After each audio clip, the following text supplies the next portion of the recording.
Olá, povo de Deus, a paz do Senhor Jesus. Olha, eu estou com a Bíblia Sagrada aqui e este é mais um vídeo para o canal Galardoar o ensino de presente para você. Encontro-me honrado, alegre por estar com vocês aqui em mais um vídeo de conhecimento, de informação, né, para vocês. Você que é inscrito no nosso canal. Os que não são inscritos, eu já deixo aqui rapidinho meu pedido. Se inscreva no canal, curte, comenta, compartilha, né, os vídeos que aqui dentro está, e você será muito enriquecido com os entendimentos, os conhecimentos, as informações que aqui prestamos. Hoje nós vamos falar sobre teologia liberal e os seus malefícios e benefícios ao longo da sua história, origem, né? Nós vamos tentar tratar aqui da origem da teologia liberal, ou também conhecido como liberalismo teológico. Mas antes disso, eu queria pedir encarecidamente que você vá aqui embaixo agora e se inscreva em nosso canal, curta, comenta, compartilha e mostre para os seus amigos, colegas que são estudantes da Palavra de Deus, estudantes da teologia. Sem mais, para nós não deixarmos esse vídeo muito longo, né? A intenção é essa, fazermos com que esse vídeo fique o mais dinâmico possível. Então, antes de nós entrarmos essencialmente no contexto da teologia liberal, eu quero deixar registrado aqui o texto de 2 Timóteo, capítulo 3, e o versículo 16. Eu estou lendo Almeida Revista e Corrigida. Está escrito assim, ó: toda a escritura divinamente inspirada é proveitosa para ensinar, para redarguir, para corrigir e para instruir em justiça. E o versículo 17 fala assim, ó: para que o homem de Deus seja perfeito e perfeitamente instruído para toda boa obra. Ok? Então nós começamos com este versículo, porque esse versículo diz respeito à inspiração da Bíblia. O que nós falamos sobre a inspiração da Bíblia? O primeiro ponto essencial é que, dentro de um contexto geral da teologia liberal, né, ou do liberalismo teológico, há um método hermenêutico conhecido como hermenêutica histórico-crítica. Ela destoa, ela é diferente da hermenêutica que geralmente nós usamos como ferramenta fundamental para a compreensão dos textos. A hermenêutica que usamos é uma hermenêutica histórico-gramatical. Então ela é um pouco diferente da hermenêutica histórico-crítica. A crítica, neste sentido, tem relação direta com as perguntas, né? Perguntas inerentes ao próprio texto, mas que equipara-se muito com o ceticismo. O que é o ceticismo? Em grosso modo, é aquilo que pergunta e duvida de tudo, né? É claro que a gente vai lembrar muito do filósofo, né, do século XII, René Descartes, que vai, do século IV, melhor dizendo, René Descartes, que vai sintetizar a ideia de se duvido, penso, logo existo. Né? Então essa máxima, ela é fundamental. Obviamente toda a construção científica, acadêmica, epistemológica deve passar essencialmente por perguntas. Perguntas são problemáticas que delas resultam em hipóteses, e as hipóteses elas são vasculhadas, elas são farejadas, digamos assim, até que cheguemos a uma conclusão ou várias conclusões. Isto é o caminho, né, digamos assim, do método científico para a resolução de problemas, né? Problemática, hipótese, solução do problema e assim por diante. Só que aqui há uma pequena diferenciação do ponto de vista da teologia liberal. A teologia liberal trabalha com a hermenêutica histórico-crítica, ou seja, com a interpretação do ponto de vista histórico-crítica. E essa crítica é uma linha tênue entre o que o texto bíblico diz e a sua dúvida. Por exemplo, principalmente do ponto de vista das revelações e dos milagres embutidos na palavra de Deus, A teologia liberal, ela critica neste ponto. Ela quer levar a cabo, ela quer levar em consideração o ponto de vista científico, né? Científico e puramente científico. Isto tem implicâncias desde a sua origem. E a origem da teologia liberal ela foi surgida na Europa Ocidental, e na Europa Ocidental, mais precisamente a Alemanha. E na Alemanha, nos séculos 17, 18 e 19, ela começa a ganhar uma propulsão muito grande, né? Uma propulsão muito grande. É claro que se a gente levar em consideração também, nós precisamos lembrar que o século 17 e 18 foi um século da retirada, né? Perdão, da retirada de algo que é mais religioso, do ponto de vista mais religioso, e mais centrado na razão, no intelecto, no raciocínio. É nesse contexto histórico-filosófico que vai surgir a teologia liberal. Primeiro, para se enquadrar nas teorias existentes naquela época, 17, 18 e 19, séculos 17, 18 e 19. Então, para se enquadrar naquelas teorias existentes, e nós temos algumas teorias que nós podemos ver ao longo do tempo, então a própria teologia se adaptou, se adequou ao seu período, né? Ao seu período. E observando isto, ela começa a abraçar aquilo que vai desaguar no racionalismo, por exemplo, né? Aquilo que desaguará no naturalismo. A gente tem nomes aí seculares que estão embutidos neste período. Nós temos o próprio Charles Darwin, né?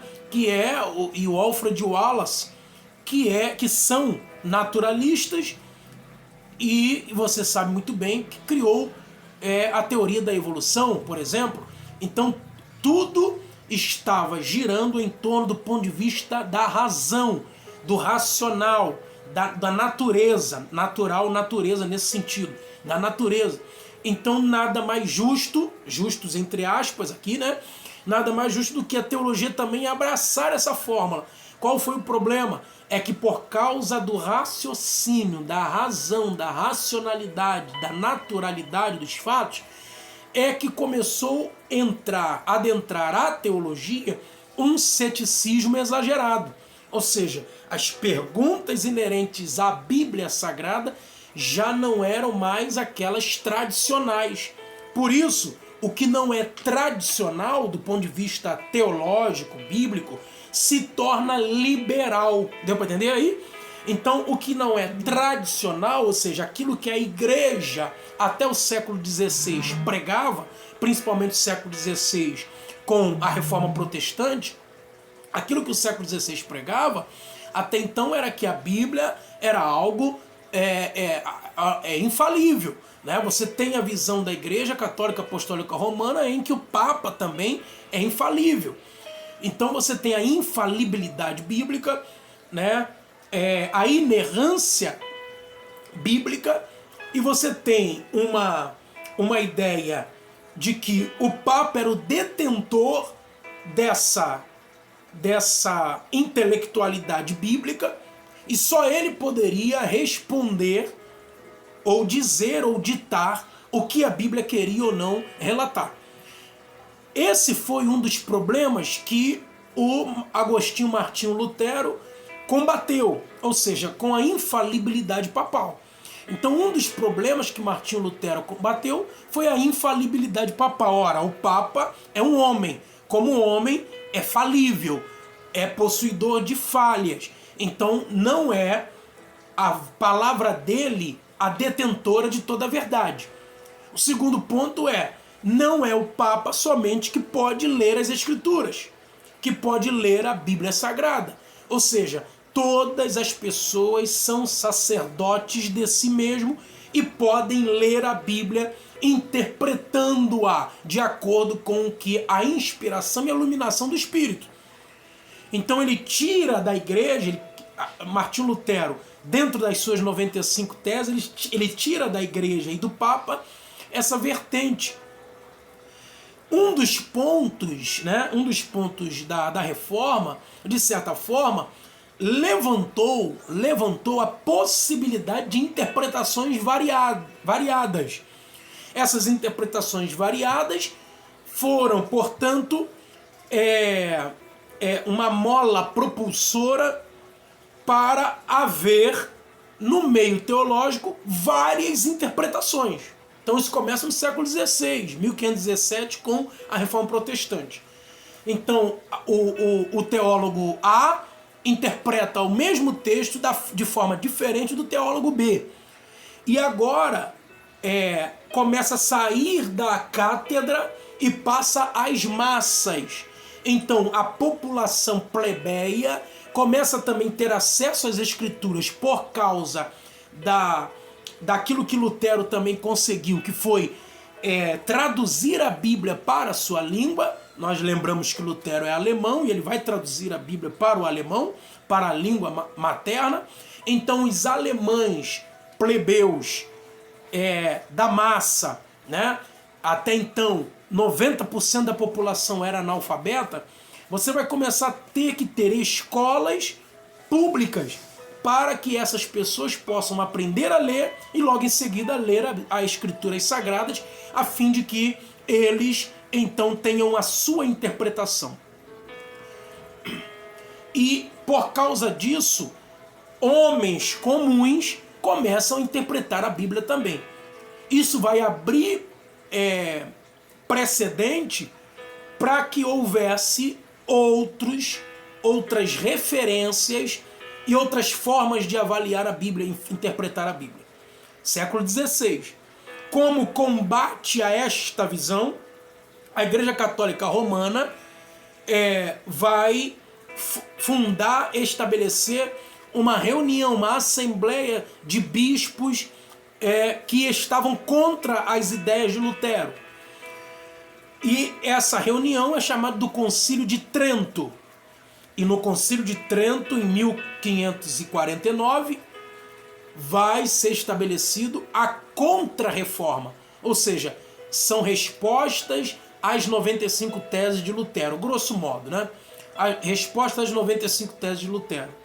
Como resposta secular para uma abertura de horizonte, isto é, para uma saída de uma visão de mundo cristã ou cristão, vai aparecer o Renascimento, a Renascença. Homens como Leonardo da Vinci, com as pinturas, né, de Mona Lisa, como Michelangelo, com a pintura da Grande Ceia, enfim. Então vai aparecer homens com a possibilidade agora de sair do eixo religioso cristão católico. E isso vai desaguar, século XVI ainda, hein? Isso vai desaguar no Renascimento, na Renascença, que é essa abertura, essa nova visão, esta nova roupagem. Veja que Mona Lisa, por exemplo, ela não tem um crucifixo colado no peito, ela não está olhando para o alto, ela não tem anjos ao seu lado, é simplesmente uma mulher que tem uma visão até vaga, né? Uma visão vaga, uma visão aparentemente vaga mesmo, não tem nem outra palavra para isso, e que ela não está olhando nem para cima nem para baixo, nem para a direita nem para a esquerda, ela olha sempre para frente, para o futuro. Mona Lisa, então, é uma representação de algo novo, de uma ruptura do religioso cristão católico para a ideia mais racional, intelectual. Portanto, isso vai desaguar no iluminismo. São as pessoas de dentro do iluminismo, no finalzinho do século XVII para o século XVIII, que vão dar nome, ou seja, vão nomear o período que veio antes como período das trevas. Então é por isso que é período das trevas. Obviamente, se eu estou no período das trevas, eu preciso de algo que ilumine. Eu preciso de algo que ilumine. Então é daí que surge o iluminismo. Aquilo que lança luz às trevas. E para eles as trevas eram a figura católica apostólica romana, que ditava as regras políticas, econômicas, sociais e religiosas e espirituais com o clero e com a nobreza naquela época. Então essa retirada é que vai dar propulsão ao iluminismo. Dentro do iluminismo vai surgir essa visão puramente racional. Puramente racional. Homens, por exemplo, como Immanuel Kant, né, século XVIII, homens como Friedrich Schelling ou Friedrich Hegel, são homens tudo do século XVIII, final do século XIX, início do século XIX, que vão começar a elaborar teorias que retiram a igreja do centro e, obviamente, Deus do centro, religião do centro, para assumir uma postura mais racional. Então, por exemplo, o Kant vai escrever um livro chamado Crítica da Razão Pura, em que ele fala sobre a capacidade do homem. O homem em si, por si só, tem a capacidade, que é o ego, de refletir sobre si mesmo. E ele vai criar para si máximas para viver de uma intenção universal. Então, para ele, não existe essa ideia de Deus como um ser ético que cria as coisas. Não, o próprio homem, racionalmente, dentro de si, tem os seus elementos que ele mesmo, o homem, cria como intenção universal, que vai chamar depois de ética, de moral. Né? Você tem o Hegel, né? Friedrich Hegel, também alemão, que vai trabalhar a ideia idealista. E tem uma máxima: o racional por si só é real. Então, Friedrich Hegel vai dizer: o racional por si só é real. Sendo o racional real, tudo aquilo que extrapola o racional é irreal, por isso inexistente. Então, se eu extrapolo o racional, é irreal. E se é irreal, não é palpável, não é concreto, não é razão, não existe. Obviamente, em grosso modo, Deus não existe, né? Então, olha só, esses são alguns dos elementos filosóficos que foram abraçados pela teologia liberal também no século XVIII como narrativa do então Friedrich Schleiermacher, né? Friedrich Schleiermacher, que é considerado inclusive o pai do liberalismo teológico, que ele é quem vai colocar essa visão secular filosófica para dentro do contexto da teologia, inclusive na busca do Jesus histórico, né? A busca do Jesus histórico. E ele vai, dentro dessa busca do Jesus histórico, ele vai começar a analisar a questão do sobrenaturalismo, né? Que ele acaba, de certa forma, rejeitando para viver, para observar essa visão mais subjetiva, mais empírica, né? Junto com a busca do Jesus histórico, você tem David Strauss, né? Que rejeita o naturalismo e também o sobrenaturalismo. Em outras palavras, rejeita tudo aquilo que é considerado na Bíblia milagre. Milagre não é loucura. As pessoas confundem, né? Milagre sendo loucura. Ah, porque é irracional. Porque irracional é ilógico. Não. Nem tudo que é irracional é ilógico. Né? Nem tudo que é irracional é ilógico. Quando você fala sobre algo que é uma sobreposição, não significa que é o contrário de posição. Significa que há uma posição acima daquela. Então, quando eu digo que é algo que é sobrenatural, não é falta de lógica, não é loucura. É algo que está acima da lógica e que o homem natural ainda não alcançou. É isso que é a concepção de milagre da Bíblia. Algo que sobrepõe a lógica puramente racional, porque só pode vir de alguém que é sobrenatural. Esse alguém que é sobrenatural faz coisas sobrenaturais. E esse alguém é Deus. Só que David Strauss, por exemplo, ele vai criticar isto e vai dizer que as literaturas bíblicas, elas não passam de uma fábula, um mito. Né? Isso tudo está imbricado dentro da concepção da teologia liberal. O perigo disso, o perigo da teologia liberal, é isso que eu quero dizer aqui.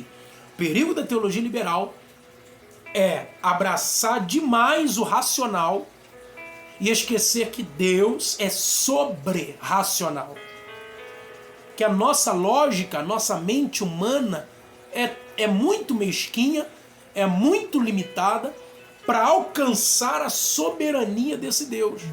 Para alcançar a soberania desse Deus. Tem um filósofo que é chamado Batista Mondin, e o Batista Mondin tem um livro chamado Deus. O nome do livro é Deus.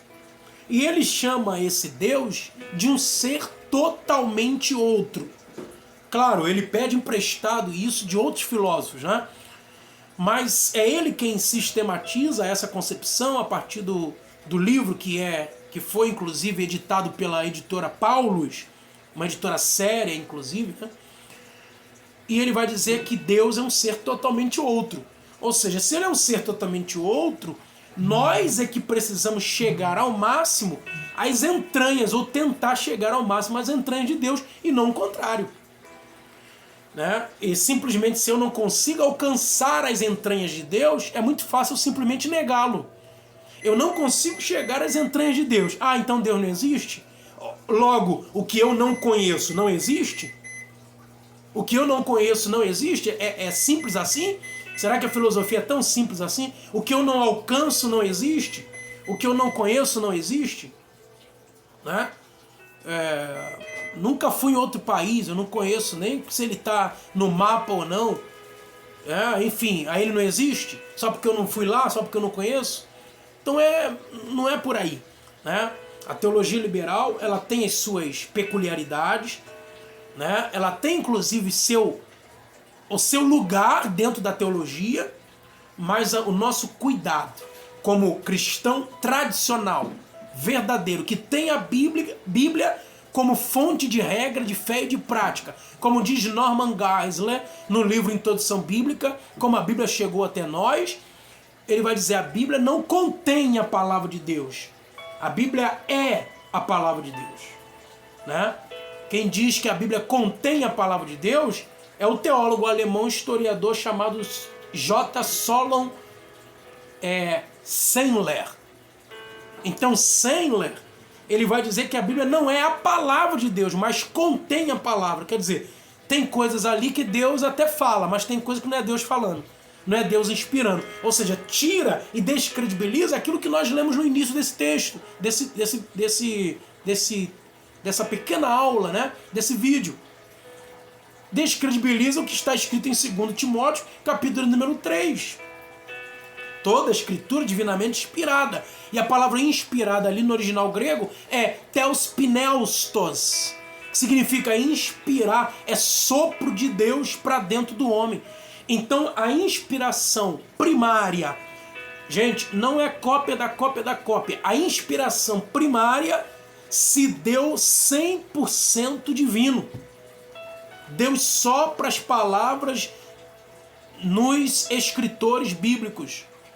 Deus inspira os escritores bíblicos, claro, obedecendo o seu linguajar, sua forma de visão de mundo, sua cultura, porque ali tem escritores que foram reis e tem escritores que foram escravos. Tem escritores que foram profetas de realeza, tem escritores que limpava o esterco do animal. Era boieiro, boiadeiro. Então ele vai obedecer, de certa forma, a esse contexto. Mas as letras e as palavras, todas elas foram theopneustos, isto é, inspiração divina. Inspiração. Tanto é que não há inspiração divina hoje. Não há, porque a escritura está fechada, está traçada. O que nós lemos e o que acontece conosco? Iluminação. O Espírito Santo nos ilumina para a compreensão daquilo que já foi revelado e inspirado lá no passado. Então, nós entendemos isso. O que a teologia liberal entende? Grosso modo, ela é histórico-crítica. Ela olha para a Bíblia e quer ver. Isso aqui dá para ser colocado em xeque, né? Do ponto de vista científico. Se dá, a gente acredita. Se não for científico, a gente não acredita. É isso. E esse é o perigo, porque há coisas que se trabalham dentro da Bíblia com fé. Fé. E fé é Hebreus 11:1. É fé, é o firme fundamento das coisas que se espera, a prova daquilo que não se vê. Né? E o próprio Deus deixou claro em Hebreus 11:6, ora, sem fé é impossível agradar-lhe, mas é necessário que aquele que se aproxima de Deus creia que ele existe, que é galardoador dos que o buscam. Então esse foi o vídeo que nós queremos tratar sobre a teologia, um pouco da origem da teologia liberal, e fica ligado aí porque nós vamos fazer um segundo vídeo, um outro vídeo, falando somente dos malefícios da teologia liberal e de como combater com relação à Bíblia Sagrada. Ok? Deus em Cristo abençoe. Mais uma vez eu peço a você que se inscreva no canal, compartilha, curta, comente e também nos siga nas nossas redes sociais aí no YouTube, no Instagram, tá? Para que você possa receber os conteúdos em primeira mão. Deus em Cristo abençoe a sua vida e espero poder ter contribuído para a sua vida neste momento. Deus abençoe em nome de Jesus.